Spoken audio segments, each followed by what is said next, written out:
Almost 62 years after the end of World War II, there are still wounds not completely healed. Barry Peterson has the story of an episode from a war in Asia that causes pain to its victims to this day.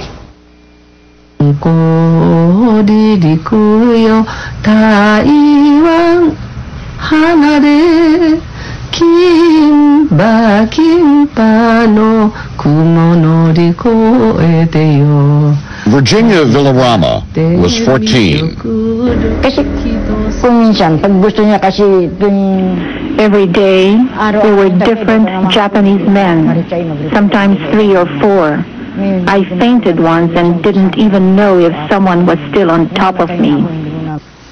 Simeona Nueva Rama was also 14. It was painful being raped every night. And in the daytime, they made me cook, wash, and clean. Some call them sex slaves. The Japanese delicately call them comfort women. As the Japanese Army conquered countries like China, the Philippines, and Korea in the years before World War II started, they set up brothels. They justified it by saying it kept soldiers from raping local women.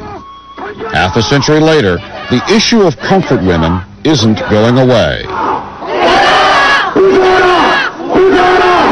These kinds of controversies over the war usually flare up when the Japanese say or do something that offends the rest of Asia.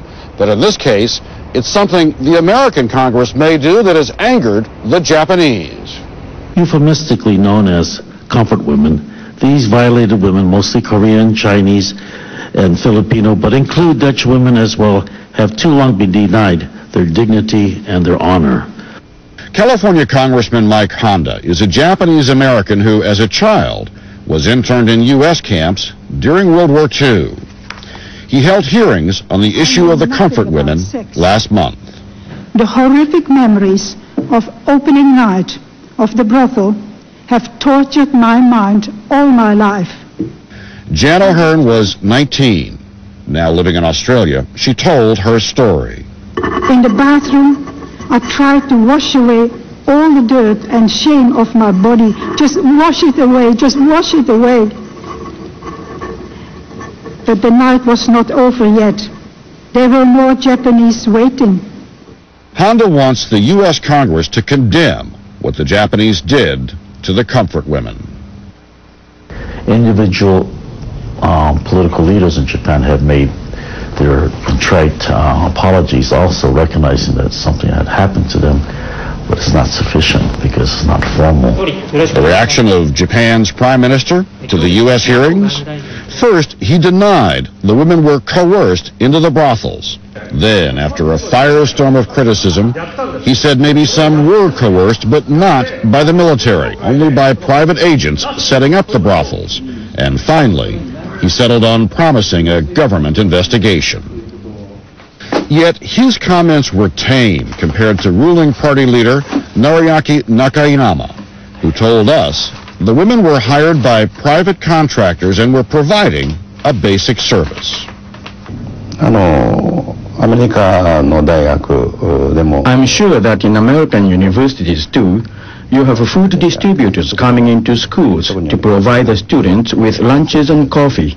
It's like the universities providing the place for the distributors, and it is up to them to hire the staffs and get the material. But ruling party leader Noriaki Nakayama says it's important to consider the time. Japan caused atrocities. It was a war. What's more, he argues, the comfort women were well compensated. They were making 100 times more than the soldiers. That signifies how much money could be made out of this business. And his is the view increasingly taught to Japan's school children, as Japanese leaders cleanse textbooks of references that suggest the military forced women into prostitution. And as for the infamous 1937 Japanese massacre in Nanking, China, that historians say took more than 300,000 lives. Some Japanese textbooks now say maybe it didn't happen at all. Which is why when some comfort women got an audience with very junior Japanese officials, they scream, "You must not hide this history," she says. "Don't you have a conscience?"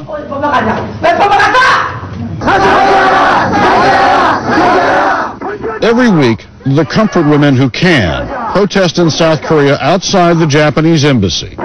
Their voices are old now, but they will not be stilled.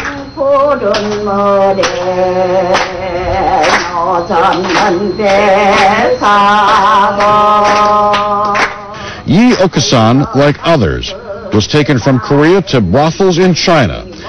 "I count the years," she sings, "of living in a foreign land. Only the spring of my youth grown old."